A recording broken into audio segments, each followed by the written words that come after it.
We've got someone else who's very generous, Gyles Brandreth. And we've also got Isla. Lovely. I'm not generous because I'm Scottish. It's good We're to known have to be you both thrifty. here. Gyles, did you ever meet George? I did, and that's the reason I'm wearing this particular jumper, because in the 1980s I used to appear regularly on TV AM, Yes. the first ITV's first breakfast show. Oh, I remember that. This is a jumper that I wore, made 43 years ago. This is the very jumper. It stood looks up to brand the test. new. It does, doesn't it? 43, the same age as... You? Haven't we both worn well? Actually hasn't had to contest with the moths. Well, I just think this doesn't look like it's been bought. It looks brand new. It is virtually brand new. I've only worn it a few times, but I wore it when George Michael came to TVAM. Okay. And he was the most delightful person. Yeah. He was very easy, very natural, just a delightful guy. Oh, that's lovely. So it was exciting to have met the greats. And he was only in his early 20s. Yeah. He was very young and very beautiful. Yeah. All the Wham guys were fantastic. So we are going to start off with the conclusion, I suppose, to this terrible story we've been following over the last couple of days, which is proof of the catastrophic implosion. Brings the end of the search to the Titan II an end. It was confirmed yesterday that 5 men on board the Titan sub were killed after a catastrophic implosion.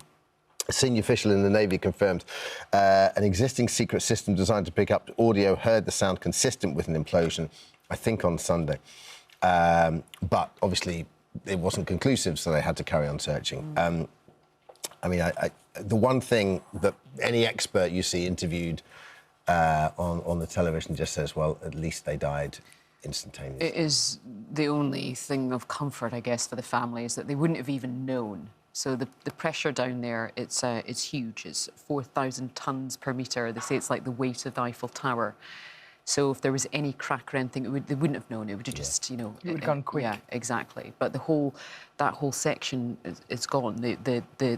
Both ends are made of titanium, and they've been able to find them. But this is where we're now going to, of course, have the investigation, and there has already been, criticism and speculation about the fact that this is completely unregulated, the fact there's been concerns about the vessels before they went down there, and also who is responsible. This is uncharted territory. Who is responsible for this? This is extreme tourism. But strange it's unregulated, isn't it? Yeah. 5 people, $250,000 for each person on this extraordinary trip. For the 77-year-old, he was, the Frenchman, a seasoned adventurer. Yeah. And this is what he'd done. He'd been apparently down to see the Titanic more than any other person now alive.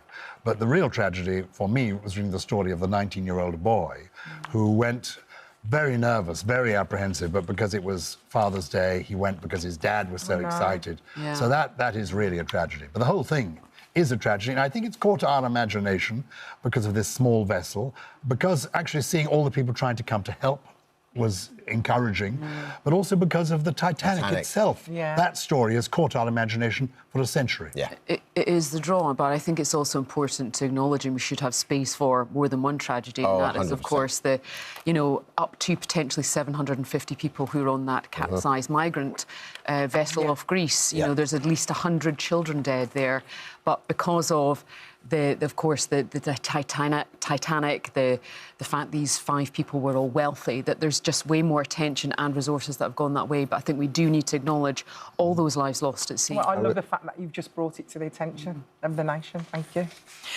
Deepest sympathy with all the families involved. The next story is off the rails. Apparently 20,000 rail workers have announced that they will strike again in July, targeting the first weekend of the school summer holidays. A dispute over pay, jobs and conditions has been ongoing, but the unions say that train operators are still failing to make a new pay offer. More strikes, Isla.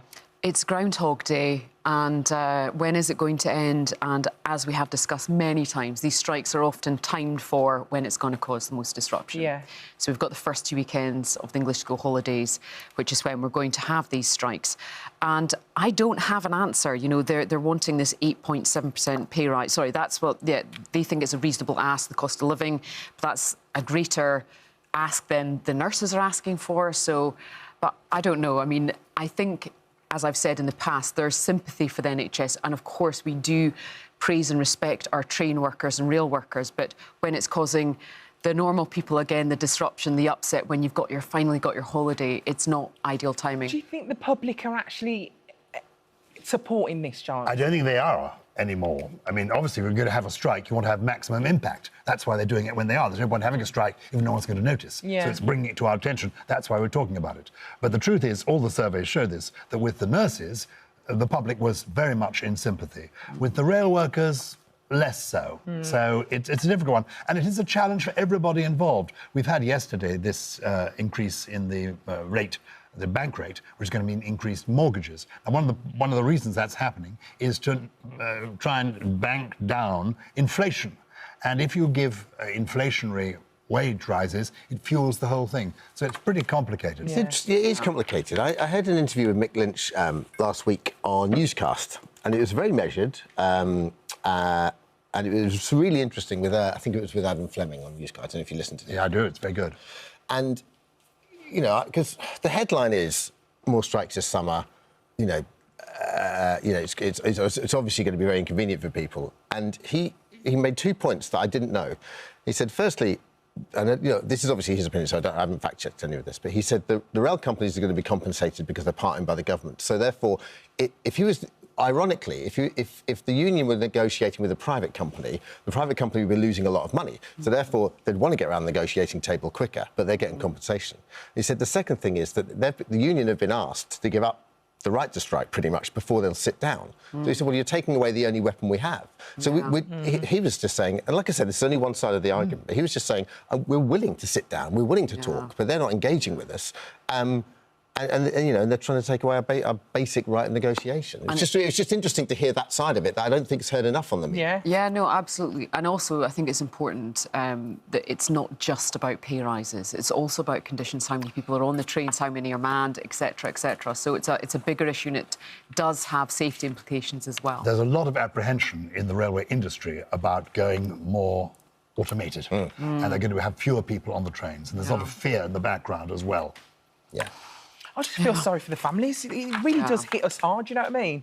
It really does. I love going on the train. He's like, do you love a train? Are you a love a train? Are you a train lover? I love the train. It's my favourite. And my son loves the train. All right, so we're all four of us. And more and more people are using the trains. Yeah. The trains have grown in recent years. But I wouldn't be happy with going on a train without a conductor and without a driver. I go to Scotland on the train. Well, you wouldn't go nowhere, Bab. And also, I wouldn't, with no driver. I travel regularly in London to the east of London to where... On the DLR? On the visit DLR. me. That's we said. What happens in Stoke Newington stays in Stoke Newington, for goodness sake. Thanks for telling everyone where I live. I'm so sorry. It's not necessarily where you live, it's where we meet. Listen, we have to move on from this. Let's move on.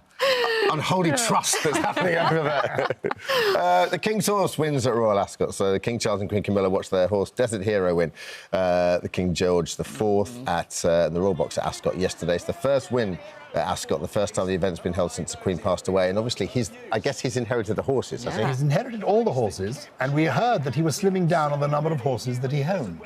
But this is a very surprising story. Look at it, they're loving it, look at it. They're getting all congratulated. They are thrilled. And you'll see he's got tears in his eyes because this was really his mother's horse. Yeah.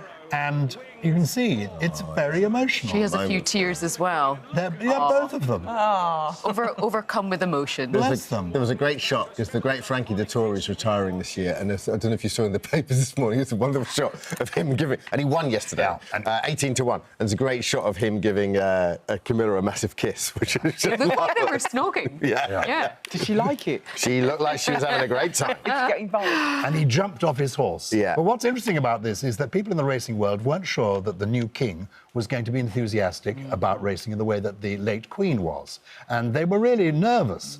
But it turned out that he is enthusiastic. He's gone every day this week to Royal Ascot. Has he? Yes. And they thought it was just going to be Queen Camilla, but he's getting involved and clearly is excited. He's got a taste for winning now. Yeah. It's lovely. The late Queen, I think, won 24 times. Did she? Yeah. So. His first big win is when he came here and met Alison. Wow. Everyone's big win, That's very true. including Stormzy. Do you remember the story? Would I have survived? There's a chanting lady, Alison. She is enchanting. You are so good. Very good, very good. Your impression. impressions are so good. My mind, I should be thinking of Camilla and Hammond popping in there. Ella and Giles. This is how the rumours start. Right.